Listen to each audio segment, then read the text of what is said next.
अहम बेटा, कोरिया में तुम्हें बेस्ट बिजनेसमैन का अवार्ड मिला और ये ट्रॉफी तुम अब दिखा रहे हो। डैड, आप अच्छे से जानते हैं अदिति की शादी थी, इतना स्पेशल डे था उसके लिए और ये लाइमलाइट में उससे छीनना नहीं चाहता था। सो अरे वाह, खूब तरक्की करो बेटा, खूब तरक्की करो। Thank you. सबसे पहले तुम मीठा कर। वाह अहम बेटा वाह, तुमने तो मित्तल परिवार का नाम रोशन कर दिया। थैंक यू मामा जी, थैंक यू मामी। बेटा we are very proud of you. Thank you माँ। ये देखो, ये बड़ा भाई अवार्ड पे अवार्ड जीत रहा है और छोटा भाई जो है उसकी दोपहर में सुबह हो रही है। हाँ, कुछ तो सीखो अपने बड़े भाई से। क्या माँ, सुबह सुबह लेक्चर। कांग्रेचुलेशंस भैया। थैंक यू प्रथम। अब दिखाओ, best businessman of the year. क्या बात है। क्या बात है, क्या वो तो मिलना ही था, इसके लिए इतनी मेहनत जो की। वैसे भैया, इस अवार्ड का डिजाइन वैसे नहीं जैसे छोटे मोटे कॉम्पिटिशन में मिलता हूँ। मतलब इस अवार्ड का डिजाइन बहुत ही बचकाना सा है। प्रथम, तूने आज तक नर्सरी के ड्राइंग कंपटीशन में एक सर्टिफिकेट तक तो जीता नहीं है और तू मेरी ट्रॉफी के बारे में कमेंट कर रहा है।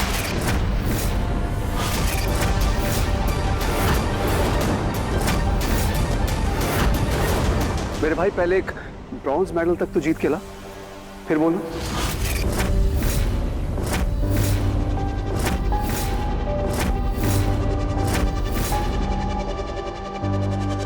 अरे सॉरी भैया, मैं तो मजाक कर रहा था। अच्छी ट्रॉफी है ये, मेरी तरफ से आपके लिए best brother of the year का अवार्ड। ले लो। और रही बात अवार्ड की भैया, तो आप भी जानते हैं कि मुझे कभी इन सब चीजों में इंटरेस्ट रहा ही नहीं है। यही तो हम चाहते हैं कि तुम इंटरेस्ट लो और सीखो, लेकिन तुम्हारे जो लक्षण है ना, उससे साफ दिख रहा है कि तुम हमारा बना बनाया बिजनेस भी बिगाड़ दोगे, डुबा दोगे उसे।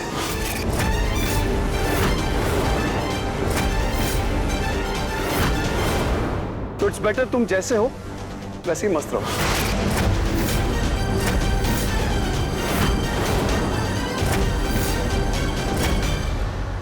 ये सही समय नहीं लग रहा है ऐसों की बात करने का।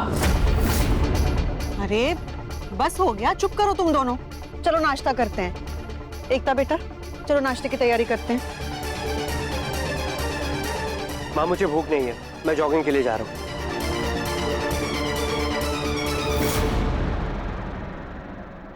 राधिया,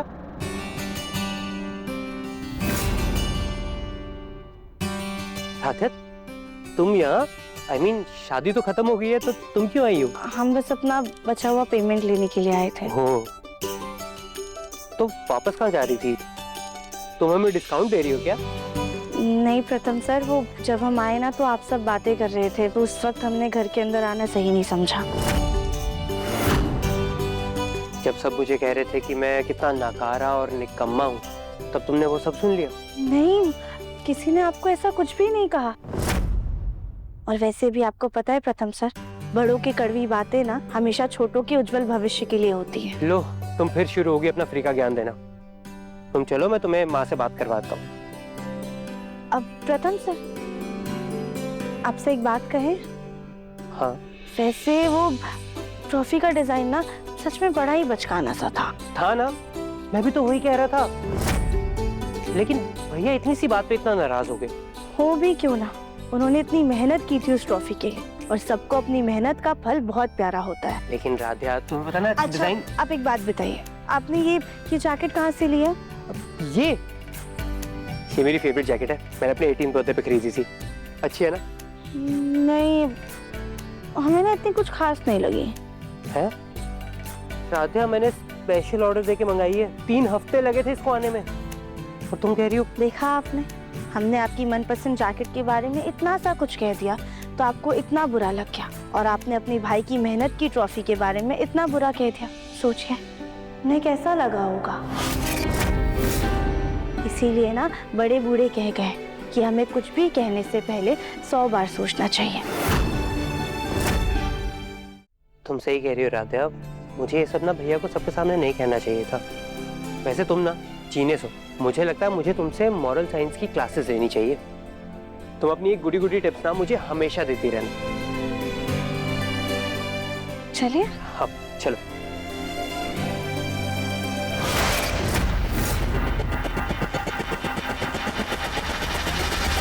साथिया,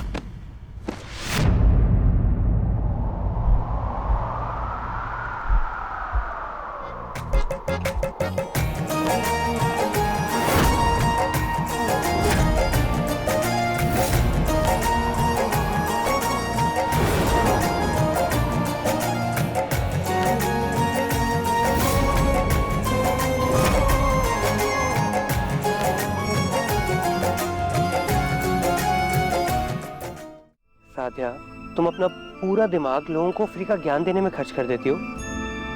अरे थोड़ा आगे पीछे देखकर चलो ना, अभी देखो तुम्हारा दुपट्टा जल जाता।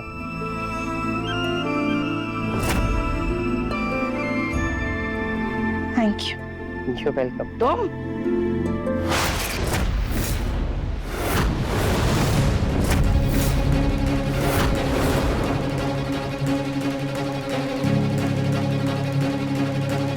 तुम यहाँ पर मेरे पोते के साथ क्या कर रही हो? काम खत्म हो गया ना, फिर यहाँ क्या करने आई हो? दादी, ये अपना बचा हुआ पेमेंट लेने आई थी। यहीं रहो, पेमेंट भिजवा देते हैं।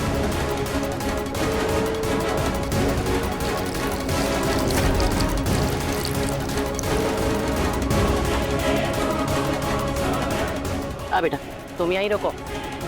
क्या बात, आज गुस्सा बड़ी जल्दी शांत हो गया?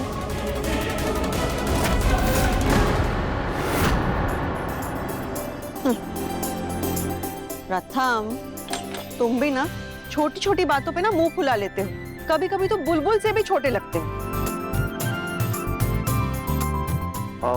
प्रथम, वैसे मैंने भी तुमसे थोड़ा रूडली बोल दिया था। I am sorry. नहीं भैया, आई एम सॉरी। मुझे अभी किसी ने ये एहसास दिलाया है कि कड़ी मेहनत से मिला हुआ अवार्ड ना आपके दिल के बहुत करीब होता है, तो मुझे आपके ट्रॉफी का मजाक नहीं उड़ाना चाहिए था। ओहो, इतना प्यारा ज्ञान किसने दिया? निहारिका ने? आप भी ना भाभी। वैसे सही तो है, शादी होने के बाद मेहताज का सारा बिजनेस तुम्हारा ही होने वाला है, तो मेरी मानो अपने करियर की शुरुआत उनके बिजनेस से ही करना, ताकि अगर कुछ बिगड़ेगा अभी तो उनके बिजनेस का, हमारा नहीं। अहम मजाक। रजनी, बच्चे मजाक कर रहे हैं, बैठो।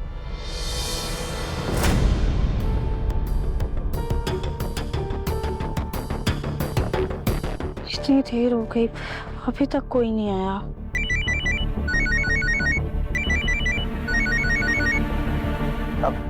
हाँ गौरी दीदी, हम बस पेमेंट लेकर आ ही रहे। जी।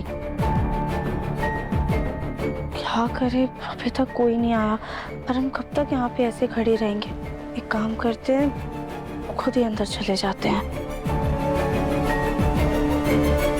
वैसे मेहता साहब से मुलाकात हुई थी, प्रथम की शादी की तारीख जल्दी निकलवा रहे हैं।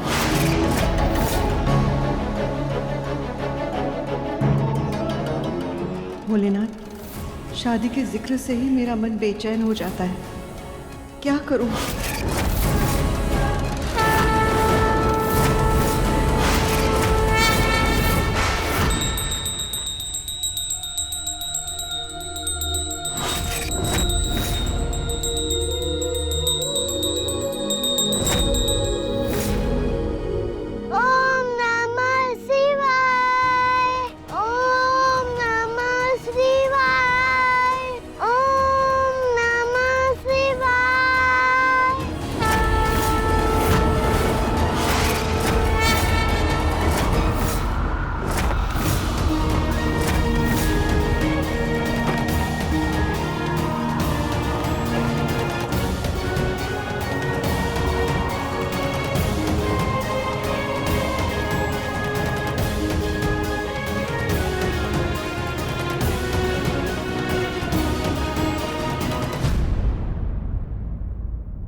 अरे राध्या, तुम?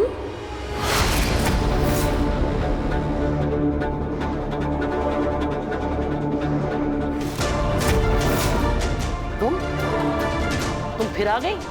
कहा था ना रुको वहीं पर। जी वो हमें दे। उर्मी, इसके बकाया पैसों का लिफाफा हमारे रूम में रखा है, लाके दे दो।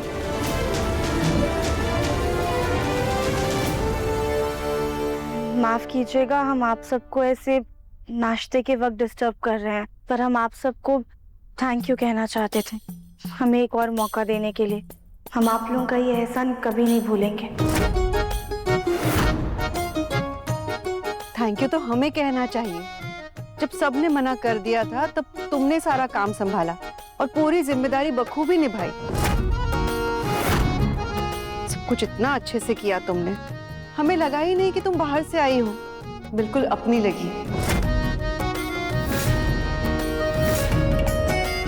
थैंक यू मैम, हमें इतना मान सम्मान देने के लिए। अगर आगे भी कोई प्रोजेक्ट होगा तो हमारी गौरी दीदी को जरूर याद कीजिएगा।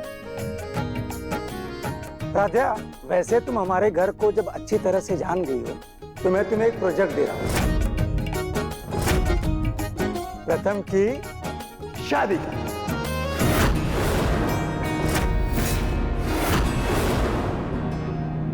तुम संभाल लेना। Thank you. Sorry uncle.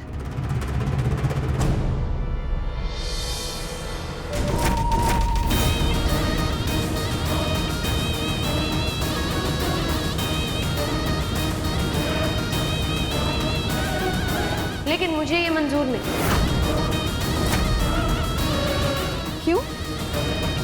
Radhya ने सब कुछ इतने अच्छे से संभाला है, तुम्हें प्रॉब्लम क्या है राध्या से? मुझे मेरी और प्रथम की शादी में एक ऐसा इवेंट प्लानर चाहिए जिसका इवेंट ग्रैंड हो, बड़ा हो, वो खुद नहीं।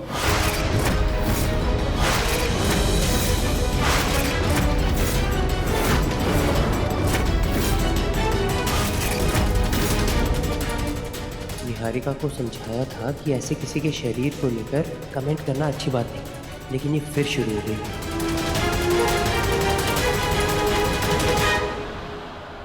राधिया, तुम कुछ माइंड मत करना, जैसा भी रहेगा मैं तुम्हें खुद कॉल करके बताऊंगा।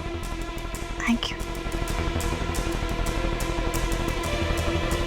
वैसे निहारिका की बात से हम पूरी तरह सहमत हैं। भाई, जिसकी शादी हो रही है सब कुछ उसी की मर्जी से होना चाहिए।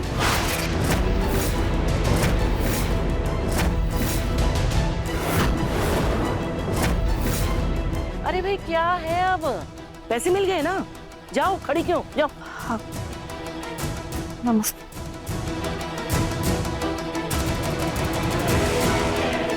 निहारिका, और तुम भी नाश्ता करो। जी अंकल।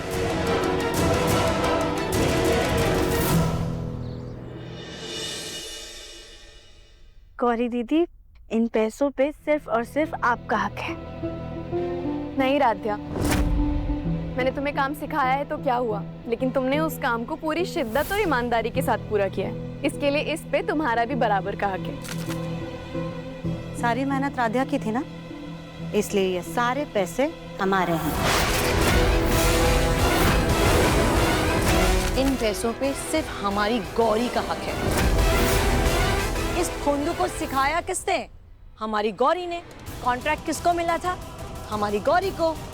अरे राध्या को वहां भेजा किसने था? मेरी गौरी ने। उसकी पैर में अगर मोच नहीं आई होती तो वहां पे भी मेरी पोती गौरी ही जाती ना। इसीलिए इन पैसों पे सिर्फ और सिर्फ मेरी गौरी का हक है। नहीं भाभी, मेहनत हमारी राध्या ने की है, इसलिए सारे पैसे हमारे हैं। हाँ, वैसे तो तुम राध्या को पोती भी नहीं मानती, लेकिन उसने पैसे क्या कमा लिए तो वो पैसे तुम्हारे हो गए। वाह। हाँ भाभी, राध्या ने मेहनत की है ना, इसलिए इन पैसों पर सिर्फ हमारा हक है। वो तुम छोड़े, ये पैसे हमारे हैं।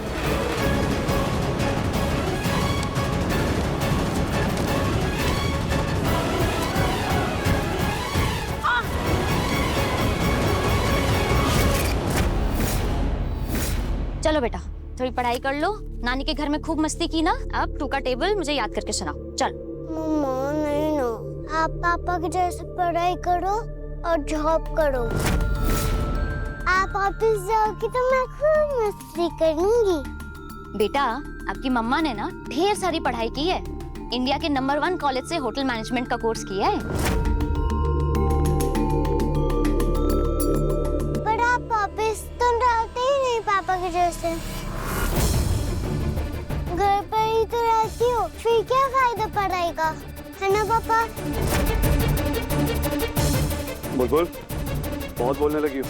चलो अपने कमरे में जाओ, पढ़ाई करो। चलो।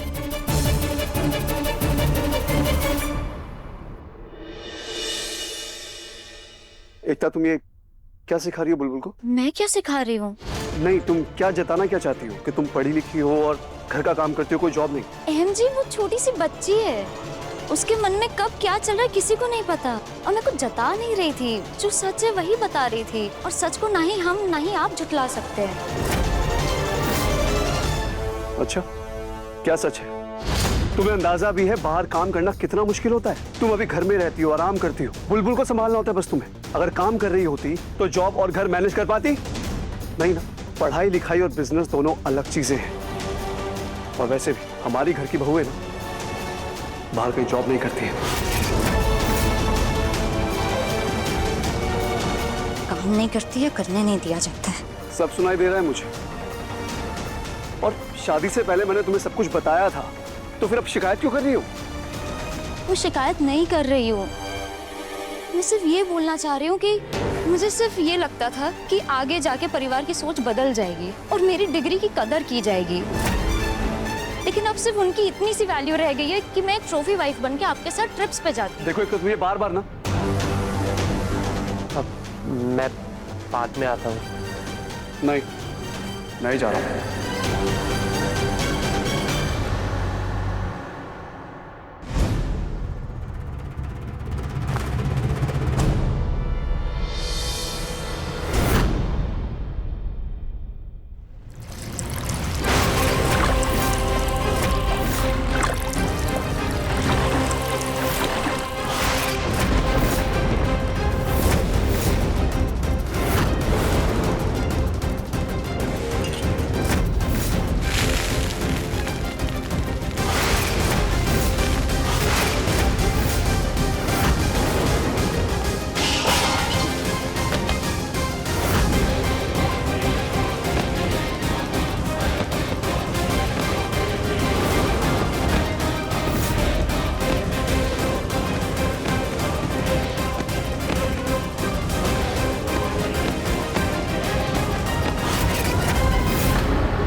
भाभी, आपसे कुछ पूछूं?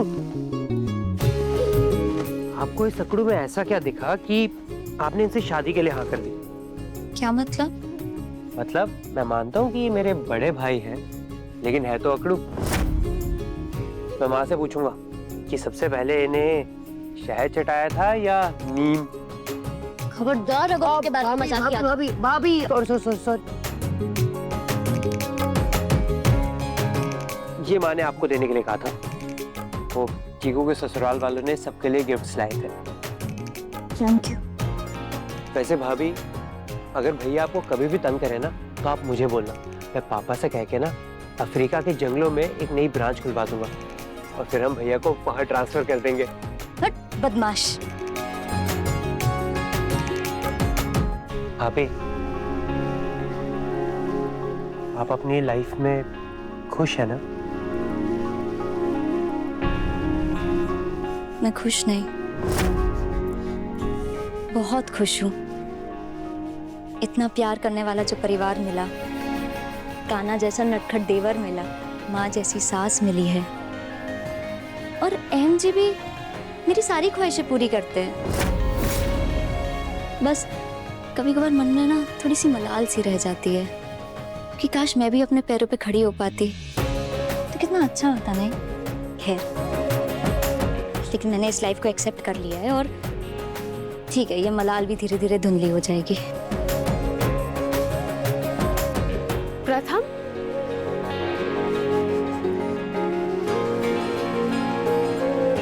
तुम यहाँ पे हो? मैं कब से तुम्हें ढूंढ रही हूँ। मुझे तुमसे एक जरूरी बात करनी है। क्या? जाओ जाओ, भाभी की तो सुन ली, अब अपनी फ्यूचर वाइफ की भी सुन लो। अब तो आगे जीवन में इन्हीं की तो सुननी है। चल चलो।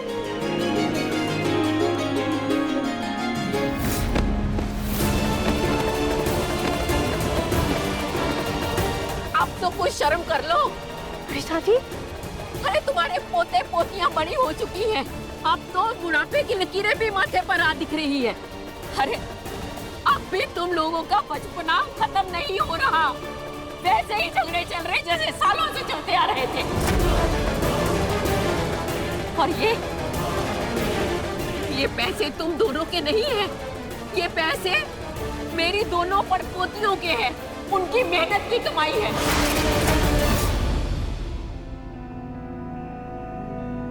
पहले भगवान को प्रसाद चढ़ेगा, फिर इन पैसों को 2 हिस्सों में बराबर बराबर बांट दिए जाएंगे, समझी?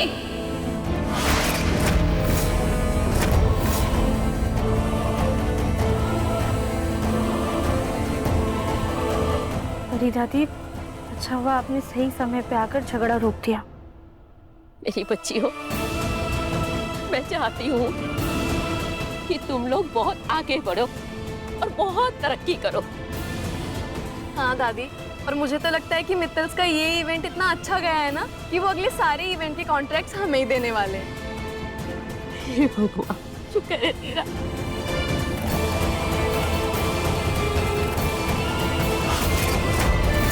राध्या, वैसे तुम हमारे घर को जब अच्छी तरह से जान गई हो तो मैं तुम्हें एक प्रोजेक्ट दे रहा हूँ, प्रथम की शादी का। लेकिन मुझे ये मंजूर नहीं।